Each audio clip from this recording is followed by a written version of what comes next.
Hello, everyone, and welcome to the Blackhawks Barnburner Podcast, the only show on the internet where our host turned 21 the same day Connor Bedard joined the Blackhawks. I'm your host, Andrew Stille, and I am so incredibly excited to get this thing started. This has been something I've been planning for a very long time. It's been something that's been in the works since, I want to say, last year sometime.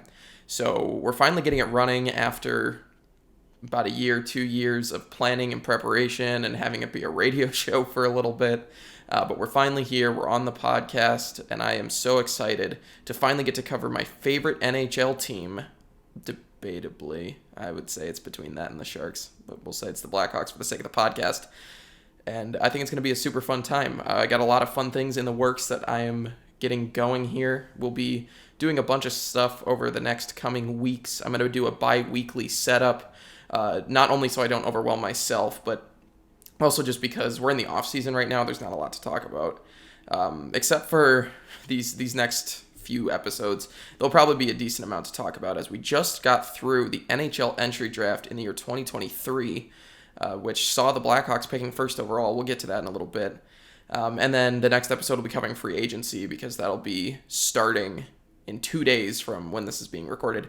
But it'll actually kick off a little bit later than that when the episode actually goes live. So for the time being, what we're going to talk about today, we need to cover the NHL Entry Draft. I'm going to be going over all of the players that the Blackhawks selected, talking about where they kind of fit in the system, their long-term projection rates, stuff like that, and all that good stuff. And then I'll also be talking a little bit about some trades that went down and just some general news from around the NHL.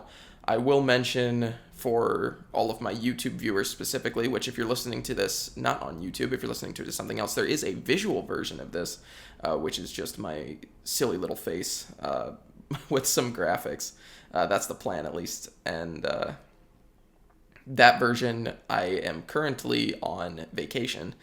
So this background behind me that you guys are seeing will not be the long-term background, I guess, just while I'm on vacation and not in my permanent setup, which I will be getting set up hopefully soon. We'll have to see how long that takes to find a good spot to do all this stuff. So enough dilly-dallying. Let's get into the meat and potatoes of this episode. Let's talk about the elephant in the room. Connor Bedard is finally a Chicago Blackhawk.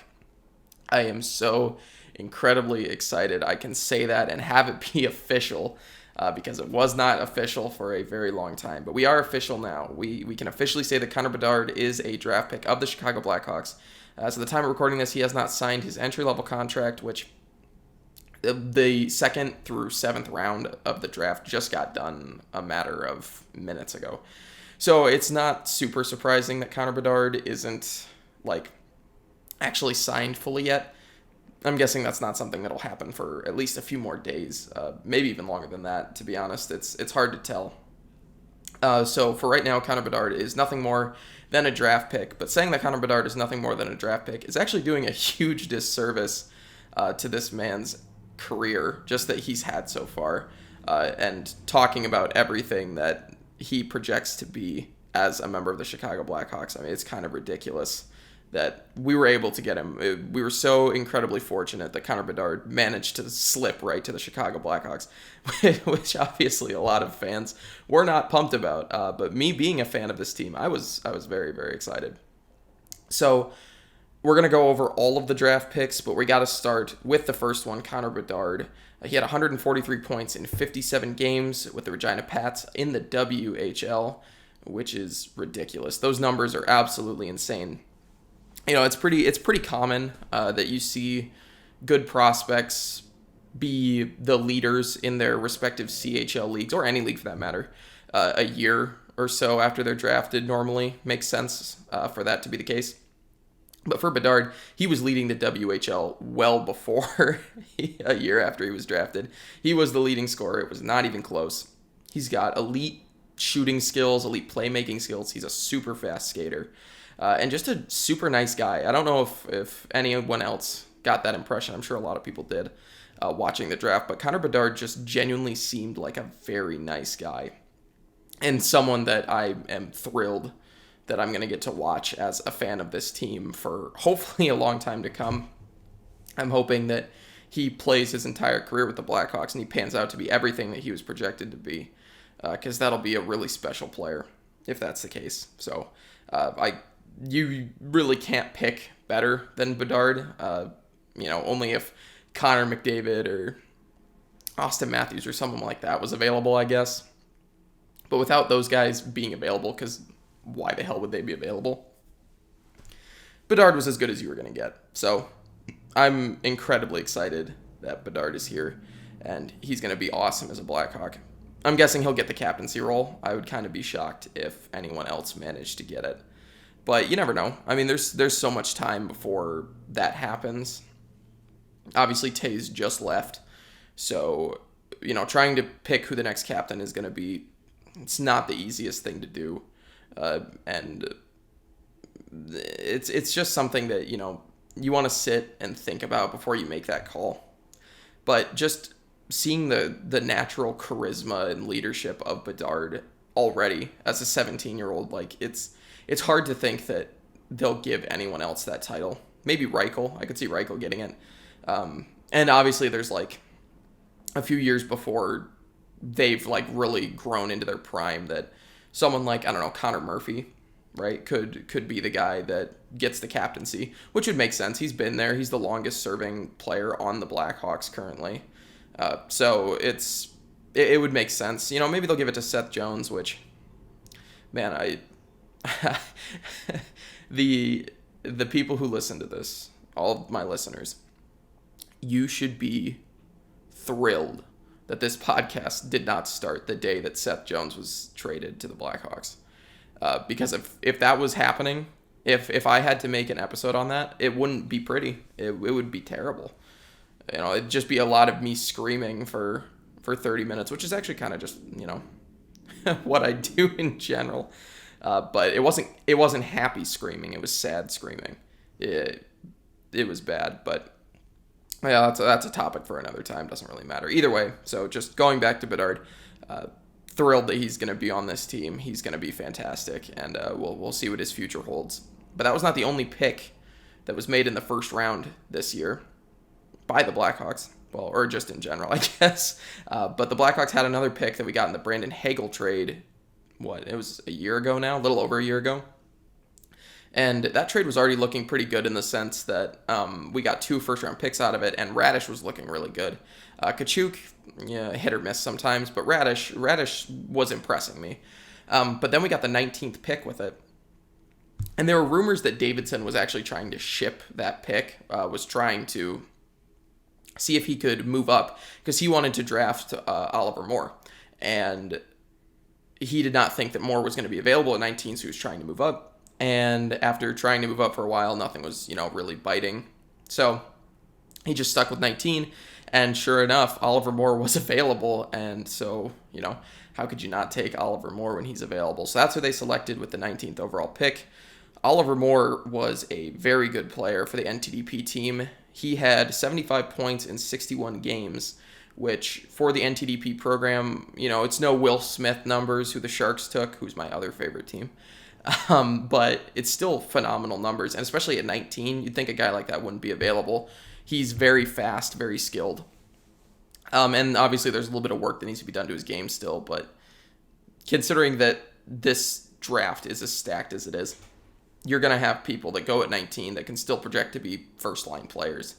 Or at least, it's not guaranteed, obviously. It's much more likely than it would be in another year, if that makes any sense. Something like that. So it makes sense that they selected Oliver Moore. He was very, very good. And the only thing that kind of sucks about it, but I wouldn't even classify this as being something that sucks, is that he probably won't get a chance to play on a line with Bedard outside of power play time or something like that, just because Bedard is a center and he's a center as well.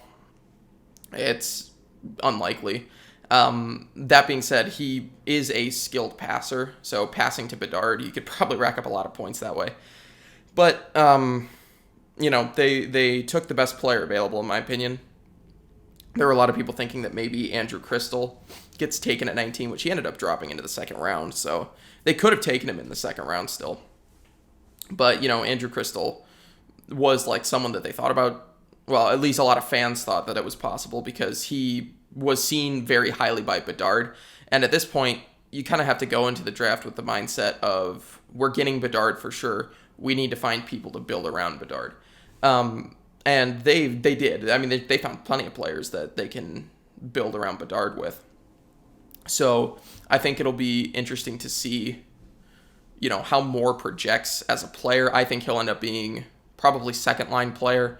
And honestly, kind of in the same vein of how Patrick Kane was a second-line player occasionally and Jonathan Toews was a second-line player occasionally, despite the fact that you could obviously put those two on a line together and they would do really well. When you have enough depth that's an option, that's normally a sign that your team is doing really well. So I think Oliver Moore will do fantastic. And I think it'll be very fun to watch him on the Blackhawks. So that wraps up what the Blackhawks got done in the first round.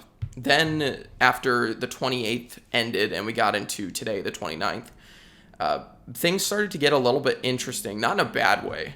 Just like you would see a lot of players that you think would have gone higher that managed to slip, not necessarily always to a spot that the Blackhawks had, but farther than you would think that they would. But regardless of that, one thing that I think a lot of Blackhawks fans can agree on is that Drew Commesso seems head and shoulders like he'll be the goalie of the future for the Blackhawks, assuming he continues to develop the way he is right now, at least. But that being said, that did not stop the Blackhawks from taking a goaltender. So in the second round, they took Adam Gagin, who I'm really going to hope I pronounce these names right. There were a lot of players that were taken whose names I would probably butcher, and if any of them ever, for whatever reason, hear this, I am so sorry if I mess your name up. I'm doing my best.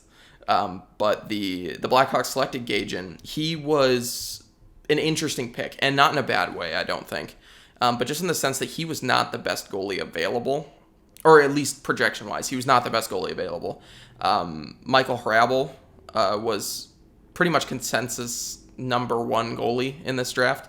I actually kind of figured that the Sharks would take him with their pick that they had in the first round instead of Quentin Musty, which, not a Sharks podcast, so it doesn't really matter. But I kind of figured that would happen. And he ended up falling to the second round, and I thought, okay, well, there are plenty of teams who really need a goalie. The Blackhawks, it doesn't hurt to have more than one high-end goalie prospect in your system, because if you only have one, there's always a chance that he doesn't pan out or you end up losing him for whatever reason. Maybe he just doesn't want to sign with you. So having a bunch of them is a good thing, and goalies are so hit or miss. You can draft an elite goalie in the 7th round. You can draft them 5th overall. It can go really anywhere in between. It's really hard to track the development of goalies a lot. So the Blackhawks took Gagin, who played in the NAHL this year, and put up a 917, which is really good. But the tier one, the highest touted developmental program in the United States is normally seen as the USHL, which the Chicago Steel, for example, have pumped out plenty of high-end players. I mean, Fantilli and Owen Power are just two that come to mind right away. But the USHL normally is where you'll have the better prospects, right? You want to look at those numbers. And Gagin did get to play. He played for the Green Bay Gamblers and had a .906 in 6 games. So he didn't really get a lot of time there. I think what really sold the Blackhawks on him, though, was that for Slovakia in his World Junior performance, he put up a .936 in the 4 games he was playing, which is a very, very good look. Those are phenomenal numbers for a goaltender to put up. So I think that was their main draw. And like I said, goalie's kind of a crapshoot. You never know if you're going to get the world-beating goalie that your franchise desperately needs, or if you're going to get someone who barely gets a start time in the AHL during their career, because it really can just go any way. So, I think for the Blackhawks, it's a good pick. I'm kind of surprised they didn't take a skater. It's not like that big of a deal, really, but I think that he'll project well for the Blackhawks. I hope he gets some time in the NHL. I hope he develops to be, the next Connor Hellebuck, next Vezina winner, but only time can really tell there. For now, I would think that the Blackhawks are fairly satisfied with that pick, but I guess we'll see. So they had 2 more second round picks, which I think, you got to give a lot of credit to Kyle Davidson in the way that he's been building the draft pick stock since he came in after Bowman left. He's done a great job just bringing in a lot more talent through draft picks. And those draft picks are ones that, 3, even 2 years ago, the Blackhawks never would have tried to have gotten more draft picks because they just wouldn't have cared. They thought, oh, well, we'll just be good enough with the guys that we have. We'll take the picks and, we'll even trade a few picks here and there to pick up players that will inevitably suck with their long-term contracts. But Davidson has done a really good job and is just continuously adding picks. We had 5 in the first 2 rounds this year, which is just absolutely nuts. So with the second round pick that they had, they took Roman Kantsarov. I hope I'm saying that right. And this guy, he put up 56 points in 47 games in the MHL. Now, admittedly, I'm not the most knowledgeable in the MHL. Obviously, the KHL is, the premier Russian league, the premier men's league, I would say, that isn't in like the NHL, AHL, ECHL system. And he did get a game in there, but he didn't have any points, nothing really. But then he got in 45 games in the MHL and put up 54 points, which is pretty good. 27 goals, 27 assists, so more power forward, which he's only 5'9", so he's not the tallest. He's actually shorter than Bedard, which I thought was interesting because you don't see a lot of guys that are shorter than 5'10" get drafted, but 5'9", it's pretty small. This pick did cause me a little bit of, not concern. It did make me question a little bit, though, because he was someone that probably could have been available with the last second-round pick or even maybe their first third-round pick. But I'm not a scout. I'm not a GM. Kyle Davidson clearly saw something there that he liked. And, I commend him for being willing to take players off board. I hope that this works out for him because if it does, Kantsarov looks like he could be someone that maybe is like your second-line winger. Get him playing alongside Moore. That could be phenomenal. I liked the pick. I don't remember who all was available at that point in time still, but I really want to say that there were at least a few players that were projected to be low first-round picks that were still available. And, with what Davidson had done with Moore, I thought, okay, well, maybe he'll take one of those. But he decided not to, which... Again, there is literally nothing wrong with that, especially if this guy pans out. It's way too early to be passing judgments on players this age because you don't know what they're going to turn into. None of us have any idea what they're going to turn into. So I can't say that, any pick is bad, really. I can say that some picks were confusing. Like if you want to talk about confusing picks, the Arizona Coyotes with the 6th overall pick had the opportunity to take Michkov, for example, who probably would have rejuvenated their franchise, and they took Simashev instead, which he wasn't even the best defenseman available. There was Axel Sandin Pellikka, who I would have thought went before Simashev, but the Coyotes wanted to take him, so maybe they saw something that the rest of us didn't. There's plenty of picks like that, a few years from now, we'll either say it was the best pick they ever made, or what were they thinking? A lot of similar stuff with Shane Wright, how did he drop to 4? He should have been the consensus first overall. And with the way that his season progressed last year, I feel like it's even safe to say that maybe Logan Cooley ended up being the better prospect there. But like I said, way too early to tell. So you can't get on Davidson for making these sorts of picks when we just don't know what's going to come of them. But anyway, so that ended the second round. So now we move to the next pick. First pick in the third round, which the Blackhawks had a lot of picks in this year's draft. I kind of alluded to it before, but we had 5 in the first and the second round. And we had over 10. I think we had 12 total, which is a really impressive number. And, third round, you're still taking players that you project towards NHL. And you're still doing that with fourth. Around 5th is where you start taking swings. So these guys were more guaranteed talent, I guess. Something that Davidson saw and was like, oh yeah, I think this guy has a really good shot at making it in the NHL. But, then you get to like your 5th through 7th, and it's like, okay, well, maybe this guy will turn into a star. Maybe he'll be the next Joe Pavelski, but it's hard to tell. So Martin Mysick, who I, again, hope I'm saying that name right, played for the Youngstown Phantoms in the USHL, had 17 points in 27 games. He also played with Slovakia this year, had 10 in 29. So those are numbers that are pretty good. He didn't have any points in the World Junior Tournament with Slovakia, but if I remember correctly, Slovakia's team, points-wise, was not the best anyway. So I don't know that you can really attribute that to him specifically, but no, it was another decent pick by the Blackhawks. I think 3rd round, that's probably around the number of amounts you're going to get. You also get some championship pedigree in there because the Youngstown Phantoms won the Clark Cup in the USHL this year. So he's someone that has won a championship, which is, believe it or not, I think at least, is pretty important. Even if it's not, a big trophy. Knowing how to win, knowing what it takes to win, can attribute really well to the NHL sometimes. So not a lot I can really say about that pick. It was he went around where he was expected to go. So it wasn't too off board. So no, overall, I think it was a decent pick by the Blackhawks, and we'll see what he does in the coming years here. Next up, they took Nick Lardis, who played for the Hamilton Bulldogs in the OHL. He was actually traded there from the Peterborough Petes, which I don't know anything about those trades. So I don't know what all was involved, if there was like a trade up or a trade down or whatever, but he really kind of found his game on the Hamilton Bulldogs. On the Petes, he had 19 points in 36 games, but on the Bulldogs, he had 46 in 33, so his goal scoring stayed pretty consistent. He was getting a bit more assist-wise, though, which, is important. He had 4 points in 7 games at the World Juniors, too. So I think that was a really good pick by the Blackhawks. They got another winger, which they were drafting a lot of centers, so I think it made sense to go to a bit of more wing presence. But I think that, no, it was a good pick.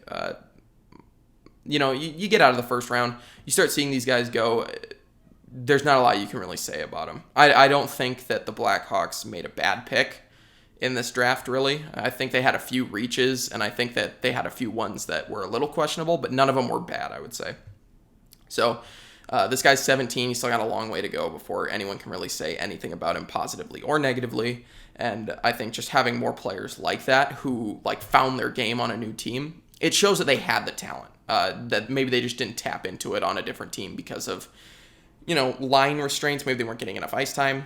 So I think that made perfect sense for the Blackhawks to take him there. So next up, they took Yuri Felkman, which is a very fun name to say. I like that one. He was the 93rd overall pick in the 3rd round.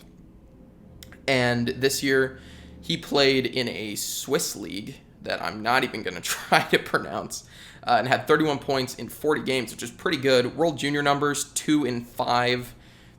Decent. I mean, it was okay.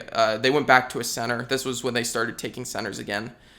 Just turned 18 a few months ago, and a lot of his scouting reports were kind of all over the board. Some people were saying that he should go 6th round.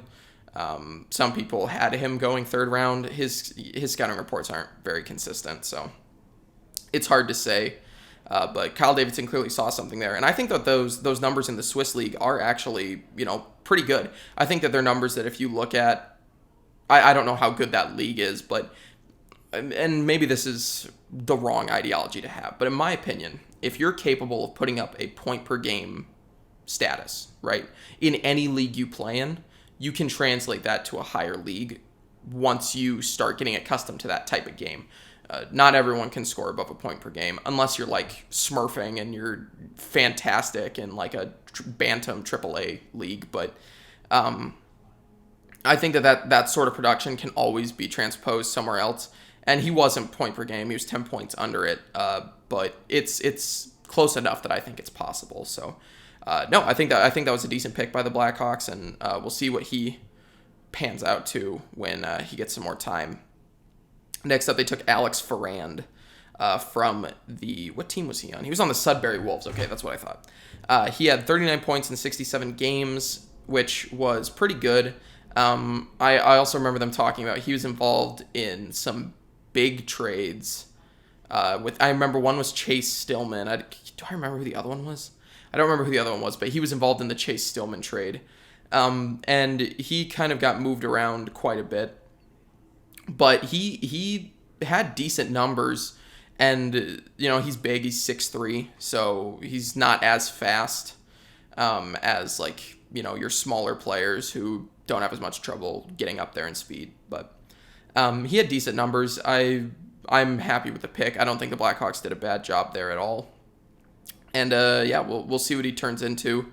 I wonder if he will try to play in college at some point. I think that's something a lot of prospects should turn to a lot sooner than they do, is going and playing in college, because it provides the next step, I think, the logical next step. You get higher level of competition compared to your OHLs and your USHLs and stuff like that. So maybe he'll do that. Maybe he won't. Only time will tell with him. Now, the next guy who's taken in the 5th round, he was 131 overall. I absolutely love his name. It's Marcel, which I saw that and I just couldn't help but laugh, because I don't know, if your parents are naming you the same thing as your last name, is that a lack of creativity or is that incredibly creative? You know what I mean? What does that really mean? Which, I don't know. But he had 32 points, 52 games in the QMJ. Obviously, that league isn't looked upon as highly as the other two Canadian Hockey League counterparts, but still had some decent point production there. He's 6'4", and he's a left winger, so they started going for size a little bit more towards the later half of the draft. But I thought he was pretty good. He is not Canadian, though. He is Czechian, so I didn't... Czechian? Is that a word? Is that what that is? Man, I don't know. My ignorance is showing. But yeah, no, he was pretty good in his stint in the QMJ. And again, Davidson's just at this point looking to take a player that he can rely on to have a chance. You don't need someone that is a guaranteed superstar at this point in the draft. You're looking for people that maybe you see a hint of something and that with the right training they can get up there. So you can't be mad at a pick like that this late in the draft. So yeah, no, I think that was a good pick. Now, with the 6th round pick that the Blackhawks had, they took Milton Oskarsson, who is a Swedish player. He's a center right winger who played in the SHL and the J20 National League. He had 10 points in 10 games in the J20 National League and 3 in 45 in the SHL. So those numbers, it's hard to tell. That was his only real stint in the SHL, were those 45 games that he's had in his career. So maybe when he gets going there again, he's playing for the same team next year. When he gets going in there a little bit more next year, you'll start to see it a little bit more. He is 6'6", though, so like I said, they took size. But he was also an overager. He's 20, so this was his last chance to get drafted. And sometimes you'll get passed on in the draft when you're an overager, and you'll still end up turning into something later. I think of it's a little different, but when Freddie Anderson re-entered the draft, stuff like that is possible. So I think that picking up overagers is something that isn't done as often as it probably should be. But I also understand why it takes that long for overagers to get selected. So no, I think that was a decent pick. And that leads us to the final pick that the Blackhawks had, which was Jani Peltonen, who is playing in Liga, or he will be next year. This year he played... What? Okay. All right, I'm going on a side tangent here. Here we go. Leagues need different names for different teams. If you are a U20 team and you have a professional hockey league variant, I get so confused because it's the same name for the team, but they just stick a number in front of it. Even with the NTDP, they have Team USA, but they have the U17 and the U18 variant. Just come up with a different name for it, man. It's so much easier to figure out. This was a defenseman. He's 6'3". He had 9 points in 40 games with Karpat U20. 7th round pick, 18, decent. So we'll have to see where he pans out in the Blackhawks system in the future. I think that there's a good chance that he becomes at least like an NHL fringe guy. His numbers seem not great in the offensive production stat, but defensively he seems pretty solid. So I think having more players like that, think of when we had Hjalmarsson, right? Players who maybe don't put up as many points, but can be trusted defensively. It's kind of moving out of the game a little bit compared to how important it used to be. But, I again, hard to say with how that pick went, if it was a bad pick or not, just because you don't have the foresight. So that does it for the Blackhawks draft. That was all that they had. There weren't that many trades this year, just in the league in general.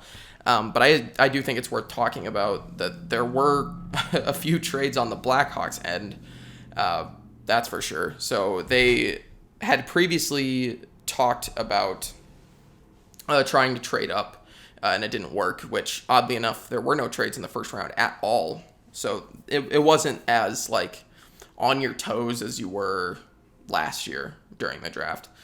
Just wasn't the same type of draft for that. People who saw players they wanted, they didn't really want to move. And so it just kind of leads to a bit boring of a draft, but, well, not a boring draft, a boring trade scenario. You don't have anything going on there.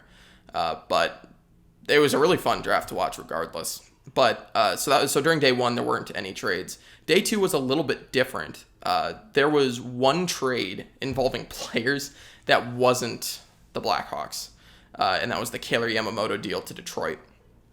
But other than that, the Blackhawks made both of the other player trades.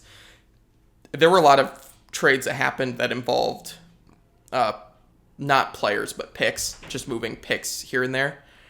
But the Blackhawks made the 2 player deals. So one of them was acquiring Josh Bailey and a second-round pick from the Islanders for future considerations. We'll have to see what that turns into. Probably nothing. But I thought that was a good deal for the Blackhawks, getting another second-round pick, because they don't have the guaranteed prospects over there to get just a prospect and have it pan out. You really have to take a swing on those draft picks. So I think, having to take on Josh Bailey, and apparently the Blackhawks already put him on waivers to buy him out. So they really just got a second-round pick for future considerations and a little bit of cap hit for the next 2 years, which I think is a fantastic deal, and it helps the Islanders out too. So, I think that they're probably pretty happy about it. But we just added another draft pick in 2026 for nothing, which was great. And then another one that happened that I know Blackhawks fans are already up in arms about is just the fact that the Blackhawks now have Corey Perry. We traded a 7th-round pick next year for Corey Perry from the Lightning. His signing rights. He hasn't been signed yet, so that's something that Davidson's going to have to look at. He's a player that you love or you hate, and the only time you love him is when he's on your team, if that makes any sense. Like when I was watching the playoffs 2 years ago, was it 2 years ago? No, because now I guess 2 years ago now would technically be the Avalanche and the Lightning series, which is bizarre. It was the Montreal Canadiens Stanley Cup final run. Watching him play for the Canadiens, who I was rooting for at the time because I am not the biggest Vegas Golden Knights fan, in case that isn't obvious, as a Blackhawks fan. But watching him play for the Canadiens, I loved watching him play. But then he went to the Lightning, which I wouldn't say I'm not a fan of the Lightning, but they've won a lot of Stanley Cups. It's not as fun to watch them win it again unless you're a fan of that team. Oh man, I hated Corey Perry on the Lightning. It was terrible. You stick him on a team that you don't like or that you don't have much interest in, and you immediately notice all the reasons why people hate him. So I think on the Blackhawks, I'm going to love him probably, and I think a lot of Blackhawks fans will come to love him as well. But that being said, he's still Corey Perry. So you kind of have to live with the fact that Corey Perry's now on your team.